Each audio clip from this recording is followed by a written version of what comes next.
I'm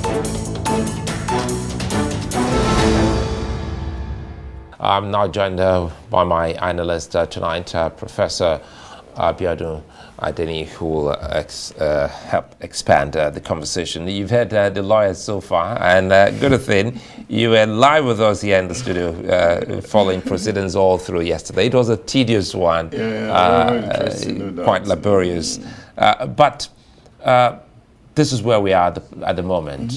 The Labour Party and the PDP, they're pushing further to the Supreme Court. But again, give us an overview of how it went on the day. Yeah, thanks. I think it's okay that all parties exhaust all the available channels, So at the end of the day, we'll know that we have come to a full closure, And it wasn't surprising. I was not surprised, really, to hear the PDP and the Labour Party saying that they're going to contest it until up to the Supreme Court. Welcome development, no doubt. But first of all, we need to also be gratified that we've come to this stage, because the anxiety was building up, in advance of yesterday's judgment. Anxiety was already building up on what the outcome of the election was going to be, from the interpretation of the judiciary. And of course, so many uncertainties were around. There was a lot of haze. We're not sure if it was going to go left, right, or center. As the case could be, that has been resolved now, and we could continue up to the Supreme Court. That's fine, but at this stage, at least, we can make some safe conjectures within ourselves to say that one stage is down.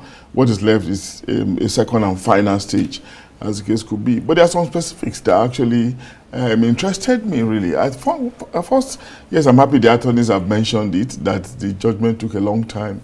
That was very stressful, I imagine, very strenuous for their lordships, senior citizens, experienced people for that matter, exerting their energy, talking for that length of time, It's very, it can be very challenging, and I was imagining that couldn't there be other ways in which that judgment could have been read or shared so that parties, the populace, will also be aware of it? And I was also wondering, what is the place of summary? What is the place of summary in this process? Is it not possible that experts could have been hired to do some summary? Yes, there will be a summary, maybe highlights, and eventually there could also be the fuller details that could be shared to the populace and to the parties involved at some point. But again, I heard Libero said law is very conservative. They are slow to change, but we're in the 21st century, and of course, I'm afraid they may be forced to change some patterns and particularities as the world is evolving. Because there's a way these processes can also ease, existence, ease life, and make things simpler. But finally, Suleiman, we have to understand that in philosophy, in the nature of things, and I remember a famous writer, Abiodun Adeniyi, an Indian writer, of course, who lived for a long time in America, in the West, and all of that, was trying to analyze the state of things for us. And you will see it reflected in communication, in history, and also in law. There's a distance. When there's a distance between reality and the point of interpretation, the farther you are to the point of interpretation, the more you are likely to see, the less you're likely to get the actual reality of what happened in the first instance when the thing transpired. In the case of law, it requires a presentation of facts and evidence, and it requires interpretation. And that interpretation can also be problematic. To some people, it might become very offensive, and to some others, it can be very, very pleasant, as the case could be. And that's what we're seeing transparently now. And that's again why we often make distinction. In the social science, maybe it could be in law too, between social justice and legal justice, between justice and judgment that you and Sonny you were talking about, and of course between maybe legal justice and of course reality, as the case could be, and finally the place of knowledge too. Knowledge can get obfuscated when we have multiple levels of interpretation. Something has happened.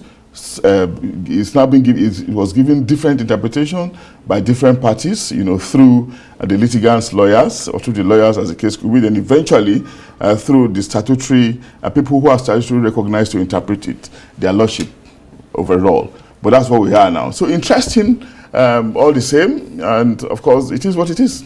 You know, listening to you already, I see that the argument of objectivity and subjectivity will never leave us as long as we have humans. Yes, but again, they're pushing, and you know, there was this apprehension, but so far, the political parties, they must be commended, and their supporters. Yeah, I think over here, because there was a lot of fear in the immediate post-election period, where we're concerned about violence breaking out, you know, that peace was going to be disrupted.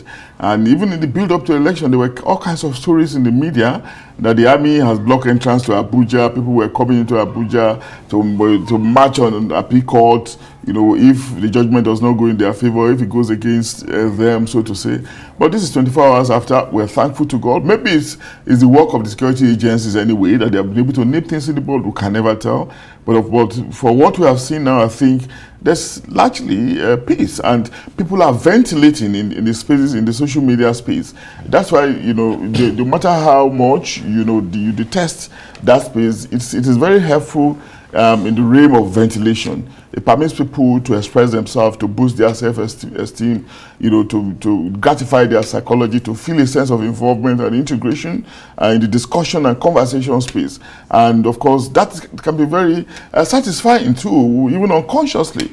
So maybe to that extent, you could say that they have resorted to that space if they cannot do what they ordinarily would do in the physical space, which could be very dangerous to the system and the processes that we want to deepen, you know, consolidate, which is the democratic process as it were. But maybe we should also highlight the fact that at some point in the future, we might get to a stage where we'll become less litigious, you know, with elections, where we'll cultivate the culture of just accepting the outcome of election. But that will not happen if integrity and credibility of the process is compromised. And saying that means that we have to continuously mind the integrity and credibility of the electoral process, you know, so that contestation, disputation can be minimized, as the case could be. Professor Abiodun Adeniyi, many thanks for your time. My pleasure. Thanks, Suleiman. Well, it's a wrap on the show tonight. Many thanks for watching. Goodbye.